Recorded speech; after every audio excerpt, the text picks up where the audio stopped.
Hi friends, welcome to Aadish சமையல். இன்றைக்கி நம்ம பார்க்க போகிறது ரொம்பவே சூப்பரான சோலா பூரி அதுக்கேற்ற சன்னா மசாலா தாங்க பார்க்க போகிறோம். இது ரொம்பவே சிம்பிளாக செஞ்சிடலாம். ரொம்பவே டேஸ்ட்டாக ஒரு ரெஸ்டாரண்ட் ஸ்டைலில் இருக்கும்.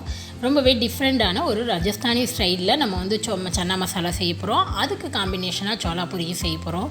இது ரெண்டுமே இப்போ எப்படி செய்கிறது அப்படின்னு பார்க்கலாமாங்க. ஃபஸ்ட்டு நம்ம சோலா பூரிக்கு மாவு பசைஞ்சு எடுத்துடலாம். அதுக்கு ஒரு கப் அளவு மாவு, அதாவது மெஷரிங் கப்பில் எடுத்தால் ஒரு 2.5 கப் கிட்ட வரும். ஒரு 1/2 kg கிட்ட இருக்குங்க மைதா மாவு. இதை எடுத்துக்கலாம். இதில் ஒரு 1/4 கப் அளவு ரவை, 3-4 டேபிள் ஸ்பூன் அளவு ரவை சேர்த்துக்கோங்க. ரவை சேர்க்கும்போது பூரி நல்லா கிறிஸ்பியாக இருக்கும். அண்ட் அதே டெக்ஸ்சர் மெயின்டைன் ஆகும். இதோட 1 டேபிள் ஸ்பூன் அளவு சர்க்கரை, இதுக்கு தேவையான அளவு உப்பு, ஒரு 1/2 டீஸ்பூன் அளவுக்கு கம்மியாக, அதாவது 1/4 டீஸ்பூன் அளவு பேக்கிங் சோடா சேர்த்துக்கோங்க. இப்போ சேர்க்கும்போது இது நல்லா பூரி உப்பெல்லாம் வரும். இது ஆப்ஷனல் தான், நீங்கள் வேணான்னா கூட அவாய்ட் பண்ணிக்கலாம். இதோட உங்களுக்கு பிடிக்கும் அப்படின்னா தயிர் ஒரு 2 to 3 டேபிள் ஸ்பூன் கூட சேர்த்துக்கலாம். அதுவும் ஆப்ஷனல் தான். இப்போ இதை தண்ணி சேர்த்து நல்லா சாஃப்டான ஒரு டோவாக பிசைஞ்சிக்கோங்க. நார்மலாக நம்ம எப்படி சப்பாத்தி பூரி மாவுலாம் பிசைவோமோ அதே மாதிரி நல்லா சாஃப்டான டோவாக நம்ம பிசைஞ்சு எடுத்துக்கலாம். இது ரொம்ப குறைவான இன்க்ரீடியன்ட் வச்சே செஞ்சிடலாம். ஆனால் ரொம்பவே டேஸ்ட்டாக இருக்கும். நல்லா பெருசாக நல்லா உப்பலாக அதே உப்பி மெயின்டைன் ஆகும் நம்ம ரவெல்லாம் சேர்க்கும்போது. ஸோ நமக்கு பேக்கிங் சோடா சேர்த்தோம்னா நல்லா அந்த உப்பலாக இருக்கும். அது இல்லைனாலுமே நல்லா உப்பி வரும். பட் ஆனால் சோடா சேர்க்கும்போது இன்னும் பர்ஃபெக்டாக வரும். அதனால தான் நம்ம சோடா சேர்த்துருக்கோம். இப்போ நல்லா பிசைஞ்சு எடுத்தாச்சு. இதில் 1 டேபிள் ஸ்பூன் அளவு எண்ணெய் சேர்த்துக்கோங்க. அப்போ தான் மேலெல்லாம் மாவு நல்லா காயாத ஈவனாக இருக்கும். காஞ்சிடுச்சுன்னா நமக்கு தேய்க்கும் போது நல்லா இருக்காது.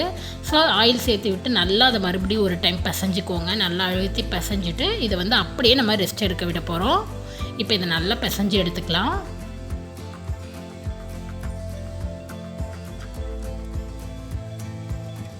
இப்போ எண்ணெய் சேர்த்து நல்லா பிசைஞ்சாச்சு. இதை அப்படியே மூடி வச்சுருங்க. ஒரு துணி போட்டு ஒரு 1 hour கிட்ட ரெஸ்ட் எடுக்க விட்டுருங்க. 1 hourல நல்லா ஊறணும். அப்போ தான் நமக்கு மாவு நல்லா சாஃப்டாக கிடைக்கும். பூரியும் உப்பெல்லாம் இருக்கும். பாருங்கள், மாவு நல்லா அவ்வளோ சூப்பராக சாஃப்டாக இருக்குது. இப்போ இது ஒரு 1 hour கழித்து பார்க்கலாம்.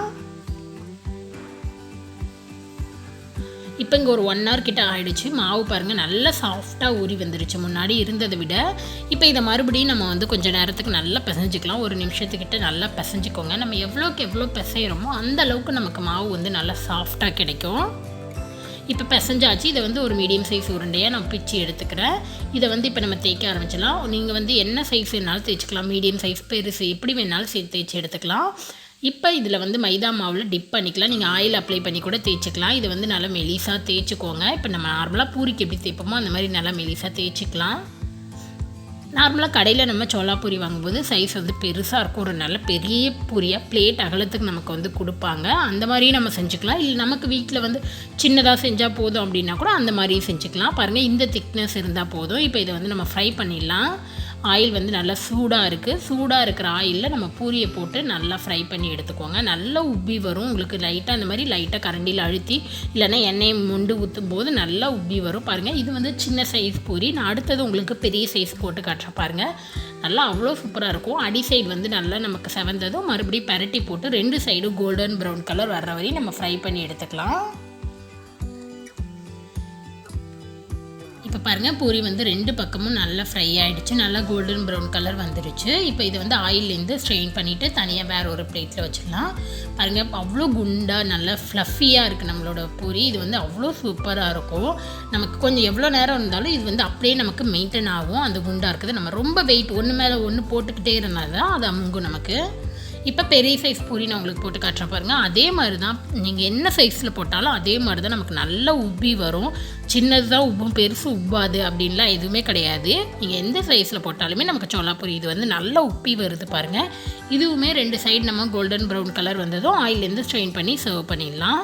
அவ்வளோதான், நம்மளோட ரொம்பவே சூப்பரான சோலா பூரி ரெடி ஆகிடுச்சு. அடுத்தது இது காம்பினேஷனான சன்னா மசாலா எப்படி செய்கிறதுன்னு பார்க்கலாமாங்க. பூரி பாருங்கள், நல்லா அவ்வளோ சூப்பராக உப்பி இருக்குது. நான் உங்களுக்கு பிச்சும் காட்டுற கடைசியாக அவ்வளோ சூப்பராக அந்த லேயர்ஸ் ஃபார்ம் ஆகிருக்கும் நமக்கு. இப்போ நம்ம ரொம்பவே டிஃப்ரெண்ட்டான டேஸ்டியான சன்னா மசாலா எப்படி செய்கிறதுன்னு பார்க்கலாம்.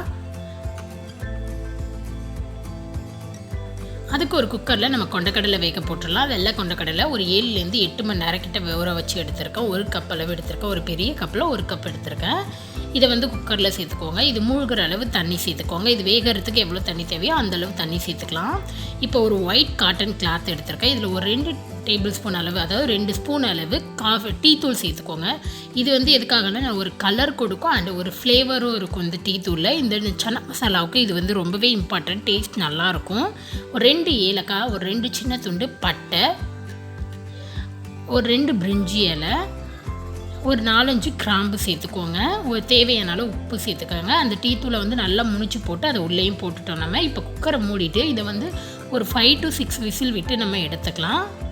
இப்போ இங்கே ஒரு 5-6 விசில் விட்டு எடுத்தாச்சு. ப்ரெஷர் எல்லாமே நல்லா போயிடுச்சு. நம்ம ஓப்பன் பண்ணிக்கலாம். பாருங்கள், நம்ம டீ தூள் போட்டதுனால அந்த தண்ணி வந்து கலர் வந்து இந்த மாதிரி தான் இருக்கும். நம்ம இந்த தண்ணியோ தான் அந்த கிரேவிக்கு சேர்க்க போகிறோம். ஸோ அந்த கலருக்காகவும் அந்த ஃப்ளேவருக்காகவும் தான் நம்ம டீ தூள் சேர்க்குறோம். இப்போ பாருங்கள், கடலையும் நமக்கு நல்லா வெந்துருச்சு. நல்லா கையில் இந்த மாதிரி அழுத்தி பார்த்தோம் அப்படின்னா இந்த அளவுக்கு நல்லா வெந்திருக்கணும். இப்போ எல்லாமே பர்ஃபெக்டாக வெந்துருச்சு. இந்த டீ தூள் பேகையும் அந்த பே லீவ்ஸ் இருக்கு இல்லையா, பிரியாணி எல்லாம், அது ரெண்டையுமே வந்து நம்ம அந்த கடலையிலேருந்து ரிமூவ் பண்ணி எடுத்துடலாம். மீதி அப்படியே இருக்கட்டும். ஒரு கடாயில் வந்து நான் 1 டேபிள் ஸ்பூன் அளவு மல்லி, 1/2 டீஸ்பூன் அளவு சோம்பு, 1/2 டீஸ்பூன் அளவு ஜீரகம், 1/2 டீஸ்பூன் அளவு மிளகு, 2 ஏலக்காய், ஒரு சின்ன துண்டு பட்டை, அதை வந்து நம்ம உடச்சி சேர்த்துக்கலாம். இதோட ஒரு 2 கிராம்பு சேர்த்துக்கிறேன், ஒரு 3 வரமிளகாய். இது எல்லாத்தையுமே சேர்த்து விட்டு நல்லா வறுத்துக்கோங்க. இது எதுக்காக அப்படின்னா நம்ம வந்து சன்னா மசாலாவுக்கு ஹோம்மேட் மசாலாவாக ப்ரிப்பேர் பண்ணுறோம். இது வந்து நல்ல ஃப்ளேவர் கொடுக்கும். நீங்கள் இதை ப்ரிப்பேர் பண்ணலை அப்படின்னா கடையில் வந்து சன்னா மசாலா பவுடர் கிடைக்கும், நீங்கள் அதை கூட யூஸ் பண்ணிக்கலாம். நான் இந்த அளவுக்கு தான் வறுக்கிறேன். இது வந்து நம்ம செய்கிற கிரேவிக்கு தேவையான அளவு கரெக்டாக இருக்கும். நீங்கள் எக்ஸ்ட்ரா கூட வறுத்துட்டு ஸ்டோர் பண்ணி அப்பப்போ யூஸ் பண்ணிக்கலாம். இல்லை தேவைக்கு ஏற்ப அப்பப்போ கூட நீங்கள் ஃப்ரெஷ்ஷாக வறுத்து சேர்த்துக்கலாம். இப்போ நல்லா வறுத்தாச்சு. அதை வந்து ஆறுனதுக்கப்புறம் பவுட்ரு பண்ணி எடுத்துடலாம். மறுபடியும் அதே கடாயில் ஒரு 3-4 டேபிள் ஸ்பூன் எண்ணெய் சேர்த்துருக்கேன். எண்ணெய் சூடானதும் 1/2 டீஸ்பூன் அளவு சோம்பு, 1/2 டீஸ்பூன் அளவு ஜீரகம், இது ரெண்டையும் நல்லா வறுத்துக்கோங்க. இது நல்லா வறுப்பட்டதும் கொஞ்சம் பெருங்காயத்தூள் சேர்த்துக்கோங்க. இதோட நம்ம வந்து 2 பெரிய வெங்காயத்தை நல்லா ஃபைனாக பொடியாக கட் பண்ணி வச்சுருக்கேன், அதை சேர்த்துக்கலாம். 2 பெரிய சைஸ் வெங்காயங்க. இப்போ இந்த வெங்காயம் சேர்த்துக்கலாம். இதோட ஒரு 2 பச்சை மிளகாவை நான் கீரி எடுத்துருக்கேன், அதையும் சேர்த்துக்கலாம். இப்போ இது ரெண்டையும் சேர்த்து நல்லா வதக்கிக்கோங்க. வெங்காயம் வந்து கோல்டன் ப்ரௌன் கலருக்கு வரணும், அந்த அளவுக்கு நல்லா வதக்கிக்கோங்க. நம்மளோட இந்த மசாலா வந்து நல்ல ஒரு ரிச் ரெட் கலர் அந்த மாதிரி எதுவுமே இருக்காது, லைட் டார்க் கலராக தான் நமக்கு இருக்கும். இது வந்து இப்போ வெங்காயம் வதங்குற கேப்பில் 3 மீடியம் சைஸ் தக்காளியை நம்ம மிக்சியில் போட்டு நல்லா பியூரேவாக அரைச்சி எடுத்துகிட்டு வந்துடலாம். அந்த கேப்பில் இங்கே வெங்காயமும் நல்லா கோல்டன் ப்ரௌன் கலருக்கு வர ஆரம்பிச்சிருச்சு, நல்லா வதங்கிடுச்சு. இப்போ 1 டேபிள் ஸ்பூன் அளவு இஞ்சி பூண்டு பேஸ்ட்டு சேர்த்து இது பச்சை வாசனை போகிற வரையும் நல்லா வதக்கிக்கோங்க. இஞ்சி பூண்டு பச்சை வாசனை போனதும் ஒரு 1/2 டீஸ்பூன் அளவு மிளகாய்த்தூள், காஷ்மீரி மிளகாய்த்தூள், 1 டேபிள் ஸ்பூன் அளவு மல்லித்தூள், 1/4 டீஸ்பூன் மஞ்சள் தூள், 1/2 ஸ்பூன் கரம் மசாலா. இந்த கிரேவிக்கு மட்டும் தேவையான அளவு உப்பு, நம்ம கடலையில் வந்து ஆல்ரெடி உப்பு போட்டிருக்கோம். ஸோ இந்த கிரேவிக்கு தேவையான உப்பு சேர்த்து நல்லா 1 நிமிஷத்துக்கு இதை வதக்கிக்கோங்க. மிளகாய்த்தூள் சேர்க்கும்போது காரம் பார்த்து சேருங்க. நம்ம மசாலாவில் மிளகாய் போட்டிருக்கோம் அண்டு இந்த இதுலேயும் பச்சை மிளகாய் சேர்த்துருக்கோம். தேவையான அளவு சேர்த்துக்கலாம். இப்போ வதங்கினதுக்கப்புறம் நம்ம ரெடி பண்ணி வச்சுருந்த டொமேட்டோ பியூரேவை சேர்த்து விட்டு நல்லா மிக்ஸ் பண்ணி விட்டுருங்க. இப்போ தக்காளியோட பச்சை வாசனை போகிற வரையும் நம்ம நல்லா வதக்கி எடுத்துக்கலாம். இதை ஒரு மூடி போட்டு ஒரு 3 to 4 மினிட்ஸ் மீடியம் ஃப்ளேம்லேயே குக் பண்ணுங்கள். இடையில ஒரு 1 or 2 டைம்ஸ் மிக்ஸ் பண்ணிக்கலாம்.